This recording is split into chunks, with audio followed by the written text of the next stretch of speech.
Chapter 5. It's a blob. Pahayag na Alexander na nakakanuot ang noong nakatitig sa sonograph machine. Pinilit niya pero nabigo siya makita at maramdaman na nakita at naramdaman ni Rose na napaiyak pa. It's a baby. Salungat ang kaibigan niya na si Dimitri habang pinapahid ng nurse ang gel sa pipis pa rin siya ni Rose. Your son or daughter? Mahinang imahinasyon ni Alexander. Komento ni Rose habang bumababa mula sa examination table. Wala pa naman talaga makikita. Pagtatanggol ni Alexander sa sarili. Nahiling niyang sana, hindi na lang siya nagpumilit na sumama nang hindi na sana siya nakasama sa debating to. Hirap talaga siyang intindihin kung bakit nagiging emosyonal ang mga tao. Hindi kasi siya kailanman naging ganun. Tumuloy sila sa opisina ni Dimitri upang pag-usapan na baka kailangan manganak ng cesarean si Rose dahil ang blob ay mukhang malaki at hindi kakayanin ng maliit na katawan ni Rose. Kaagad na nakonsensya si Alexander sa sinabi niya kanina. Maaring manganib ang buhay ni Rose sa panganganak. Babawiin ni Rose ang sinabing wala siyang imahinasyon kung malalaman nito ang eksenang nabuo sa kanyang isip na binabawian ito ng buhay sa panganganak. Pinagmasdan ni Alexander si Rose habang nakikinig sa sinasabi ni Dimitri. Dahan-dahan ni kulay rosas ang maliit nitong mukha. Ang pagkasabik ay nagpasaya sa tinig na dating kimi at nagpakislap sa mga mata nito. Sa kabila ng katotohanang maaring malagay sa panganib ang buhay nito dahil sa pagbubuntis, hindi ba ikakaila ang pagnanais ni Rose na maging ina para sa katulad niyang lumaki sa mga magulang na walang panahon para sa kanya. Napahanga siya ng lubos sa pinapakita ni Rose na maluwag na pagtanggap sa mga magiging pagbabago sa buhay nito. Wala ka man lang bang nararamdaman nang marinig mo tibok ng puso ng bata? May pag-asam na tanong ni Rose habang pabalik sila sa limousine. Na-excite ako ng sobra dun. Ang tanging excitement na naramdaman ni Alexander buong araw ay nang sunduin niya si Rose at makita ang suot nito. Short black stretchy skirt and a fitted top that outlined her sleek little body to perfection. Nadagdagan ang excitement tayo ng yumukuto upang ayusin ang sapatos. Kitang-kita niya at damang-dama ng kanyang katawan ng pagkapit ng palda sa pang-upo nito. Ang maalala lang niya ang gabi sa piling ni Rose ay sapat na upang mag-init ang kanyang katawan at asaming makaniig ulit ito. Hindi siya ganun kung magiging matapat siya sa sarili. Wala nang makilala niya si Rose ay hindi na siya nagmamadaling makahanap ng bagong karelasyon. Nadismaya si Rose sa matabang na tugon Alexander sa sonogram ng kanilang anak. Nakita rin niya ang shock at pagniwi nito nang banggitin ni Dr. Valerio ang posibilidad na manganak siya sa pamamagitan ng C-section. May emosyonal na koneksyon agad siya sa batang pinagbubuntis. O baka naman masyado malaki ang inaasam niya mula sa lalaking 1 linggo pa lang mula nang malamang magiging ama nito. Huminga ng malalim si Alexander. Diretso tayo sa mall para ibili ka ng mga bagong damit. Itinaas ito ang divider ng limousine upang bigyan sila ng privacy. Hindi makapaniwalang tinitigan ni Rose si Alexander. Ano? Kailangan magandang bihis mo kapag nagkita tayo ng lolo mo sa Cebu. Hindi ko gustong maasiwa ka sa mismong bahay ng lolo mo. Pag-amin ni Alexander. Nagpanting ang mga tenga ni Rose. Pinangungunahan siya ni Alexander. Wala akong pakialam sa mga ganyang bagay. Akala mo lang wala pero meron. Paniniyak ni Alexander. At paano mo naman nalaman yun? Kasing yaman mo ba ang lolo ko? Mataring na tanong ni Rose. Hindi, pero isa siyang multimillionaire. Pagsisiwalat ni Alexander sa unang pagkakataon. Marangyang uri na pamumuhay ng kanyang pamilya. Multimillionaire? Totoo? Napasingap na tanong ni Rose. Totoo, kumpirma ni Alexander. Ayoko maramdaman mong ikaw ang pobreng kamag-anak sa pagkakita niyo ng pamilya ng lolo mo. Kahit na naman talaga ang totoo. Naggangalit na mga ngipin na sabi ni Rose. Bakit kailangan kong problemahin ang itsura ko? Kaipokritahan yun. Sang-ayon ako pero yun ang kalakaran sa mundo. Paliwanag ni Alexander. Mahalaga ang itsura. Nahukot ang mga balikat ni Rose. Ayokong gumastos ka pa para sa akin at wala akong pambili ng mga bagong damit. Bali wala naman sa akin nagagastusin sa damit mo. Sagot ni Alexander. Pero yung kay Blas kailangang may kapalit. Sasaluhin ko pa rin ang gastusin ni Blas kahit na walang kapalit. Pero hindi ko alam yun. Galit na sigaw ni Rose. Hindi ako isang halimaw. Dinadala mo sa sinapupunan mo ang anak ko. Alin yung blob? Angil ni Rose. Medyo namula ang mga pisngi ni Alexander. Mukha naman talagang blob para sa akin. Dapat bang magsinungaling ako sa babae na pinahahalaghan ng katapatan? Bigla ay may numuong luha sa mga mata ni Rose.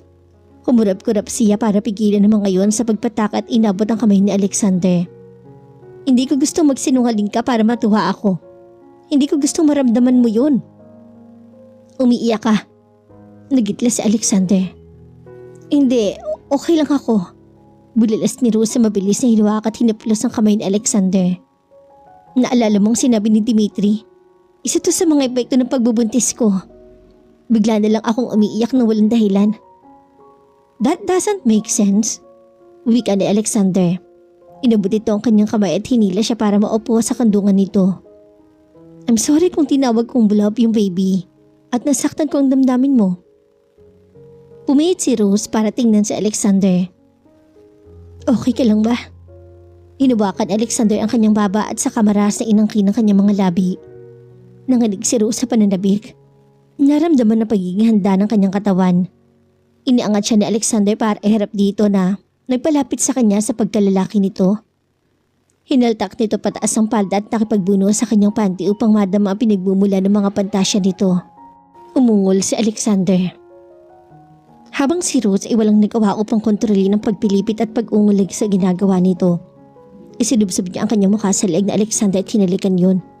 Nagpakasasa siya sa amoy ng lalaki.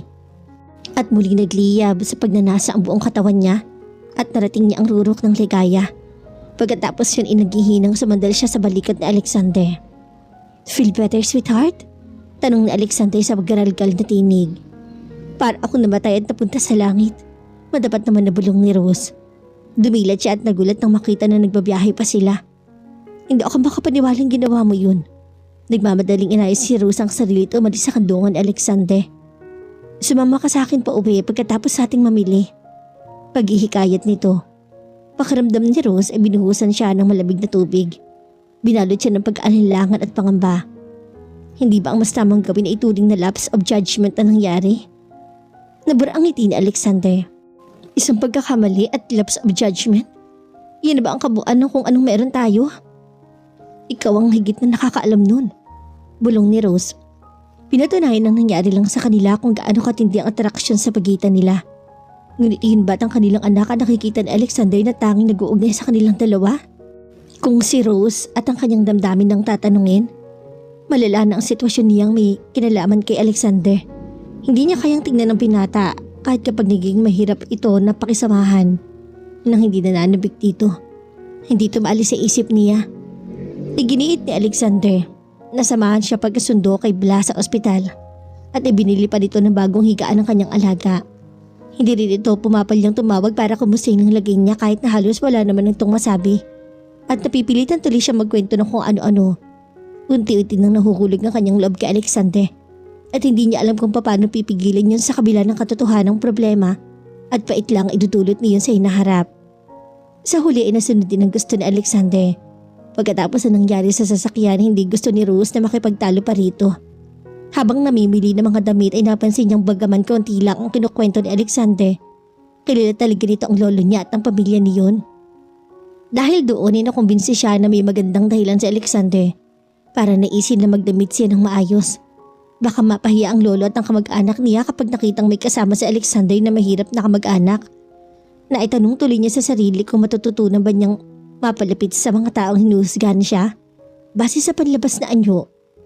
Huminto ang sasakyan sa tapat ng apartment ni Rose. Bago bumaba ay binigyan siya ni Alexander ng makahuligang tingin. Alam ni Rose kung ano ang piping hiling ni Alexander. It would be just sex, no doubt, fantastic sex. Ngunit lalo lang magiging komplikado ang mga bagay-bagay kapag nagpadala siya sa udyok na palipasan ng gabihin sa mga bisig ni Alexander. Inamin na ni Rose sa sarili na nakakahiya na hinayaan niyang may mangyari sa kanila ni Alexander bago niya to kinilala ng lubos. Ngunit hindi na niya maibabalik pa nakaraan kaya kung magpasya man siyang ituloy ang naumpisahan nila, desisyon yun ng kanyang isip at hindi ng kanyang puso.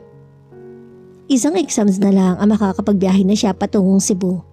Mas makakapag-isip siya roon ng mabuti at may hinto na ang nakakaligalig na kagustuhang laging umasa sa lakas at suporta ni Alexander. Hindi mabuting gawin yun. dahil hindi siya nakasisiguro na hindi siya nito iiwan. Pero paano kung maghanap ito ng iba? Dahil lagi siyang tumatanggi. Ang takot na yun ay kumikimbinsi kay Rose na hindi niya pwedeng makuha ang lahat ng gusto niya. Kahit ano pang pilit niya. Dalawa lang ang pagpipilian niya.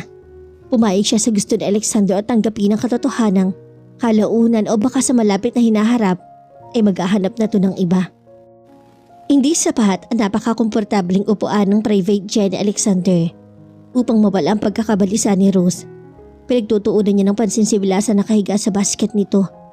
Ang isang paa ay nakasemento. Mas tumahimik at mas naging nervyosa si Blas mula nang ma-ospital. Pareho lang sila ng nararamdaman. Ang pag-isipan ng nalalapit na pakikipagkita sa kamag-anak ay nagdudulot sa kanya ng matinding tensyon. Dumagdag pa ang damdaming parang ibang tao na siya ngayon dahil sa mga damit. Suot niya ngayon ang isang eleganteng berdeng bestida na ang tabas ay nagpalitaw sa hubog ng kanyang katawan na hindi niya alam na meron pala siya. Lahat ng napili niya ay pinabago para umangkop sa kanyang height at hindi na niya gustong isipin pa ang halaga ng mga yun na hindi lang pumuno ng isa kundi 3 maleta. Inaasahan bang magpapalit siya ng damit ilang beses sa isang araw? Na tila ba miyembro siya ng royal family? Natapos ng exams niya kahapon, ngunit hindi niya nagawang magdiwang kasama ng mga kaklase. Ayaw niyang makita siya ni Alexander kinaumagahan na nangingitim ang palibot ng mga mata at namumutla dahil kulang sa tulog. Kailan pa niya inalala ang itsura? Lahat ng mahalaga para sa kanya. Mula sa pagsasarili hanggang sa kaliang mamili ay inilis na lahat sa kanya. Naisip niya ang pinagbubuntis sa sanggol at sa isip ay humingi siya ng tawa dito dahil sa hindi maganda niyang timpla. Saan ako tutuloy ngayong gabi? Tanong ni Rose kay Alexander na abala sa laptop nito sa kabilang panig ng salon. Sa bahay ng lolo mo? Tumaas ang isang kilay nito nang marahil imapansin ang pagkadismaya niya. May problema ba ron? Akala ko kasi sa hotel ako tutuloy. Ang ibig kong sabihin hindi ko sila kilala. Tapos darating pa akong buntis. Hindi ako magiging komportable ron. Nag-aalalang paliwanag ni Rose. Naintindihan kita, sabi ni Alexander. Dapat naisip ko yun. Mas gusto kong nila kilalanin si Ninong ng unti-unti at hindi mo magagawain kung sa bahay kanya tutuloy. Natutuwa akong naintindihan mo ko. Nakahinga ng maluwag si Rose. Hindi naman ako manhi tulad ng iniisip mo, ani Alexander. Makalipas ang ilang oras ay lula na sila ng sasakyan papunta sa subdivision kung saan nakatira si Solomon Inocencio. Kabadong-kabado si Rose. Sinong kasama ni Lolo na nakatira sa bahay niya? Ang tita Sofia mo. Sasabihin ba natin kaagad na buntis ako? Ang ibig kong sabihin, paano natin bubuksan ang tungkol doon? Tanong ni Rose sa napangiwi sa magulong sitwasyon. Hindi niya kilala ang mga taong pupuntahan at sa simula pa lang, pakiramdam niya ay dihado na siya. Hindi na tayo mga teenager, Rose. Ako nang bahala at wala kang kailangan sabihin. Baka pwedeng wag muna nating sabihin, hindi pa naman halata ang tiyan ko. Nag-isang linya ang magagandang labi ni Alexander. Pagdating sa bagay na ito, mas gusto ko magsabi ng totoo. Pinigilan ni Rose ang sariling sumagot na sana sa simula pa lang, ganun na ang naging salooboy nito. Huminto ang sasakyan sa tapat ng isang kahanga-hanga, malaki at modernong bahay na may magandang hardin. Bumaba siya ng sasakyan at napahawak sa kamay ni Alexander ng muntik ng matumba dahil sa suot niyang high heels. Halos hindi ka na makalakad dyan sa suot mo, puna ni Alexander. Pero maganda silang tignan, tugon niya. At ayon sa'yo, yan lang ang importante. Wala akong pakialam kahit nagpaa ka pa. Kung isa sa alang-alang na hindi nga ito na ilang na naka-uniforme siya ng isang janitress, may katotohanan ng sinabi ni Alexander. Isang katulong ang nagpapasok sa kanila sa maluwag na sala. Maya-maya ay isang matandang lalaking may malapad na katawan at marami ng puting buhok ang pumasok at sinulubong siya ng maluwag na ngiti. Rose? Ang init sa pagbati ng matanda ang pumali sa kaban ni Rose. Lolo? Si Alexander. Mainit din tinanggap si Alexander ng matanda na nagpaiting naman sa mukha ng binata. Napagtanto niyang sa hindi malamang kadahilanan ay hindi gusto ni Alexander na makipagkita sa lolo niya. Ngumiti ka naman, araw to ng pagpasasaya dahil dinala mo sa akin ang apo ko. Iginiya sila ng lolo niya patungo sa isa pang magara at maliwanag na kwarto, kung saan may nakaupong isang maliit na babae na marahil ay nasa 40 ng edad. Lumapit ang babae at pinakilala ang sarili bilang tita Sofia niya. Ang ngiti nito ay hindi umabot sa mga mata.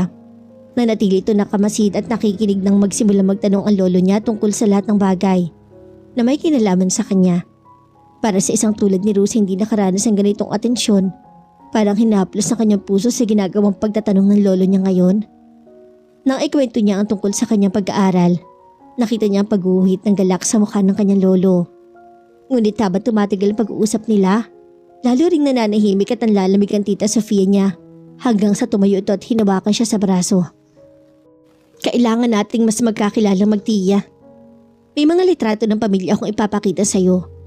Aniton ay giniya siya sa kabilang bahagi ng kwarto at pinatong sa kandungan niya ang isang malaking photo album. Hindi ko mapigilan na maging curious sa mga kapamilya ko. Pag-amin ni Rose habang binubuklat ang photo album. Nakilala niya isa-isa ang mga litrato. Ang kanyang ama na nasa dagat, napapaligiran ng mga babae. Nang ituro ng tiyahin ang tiyuhin nito na si Timon, ay nagtanong siya kung makikita rin ba niya ang tiyuhin. Kumunot ang tita Sofia niya. Hindi ko alam, nasa rehab siya ngayon. 17 anyos pa lang ay drug addict ng kapatid ko na yun. At ginagawa ni Papa ang lahat para patiruin siya pero wala pa rin nangyayari.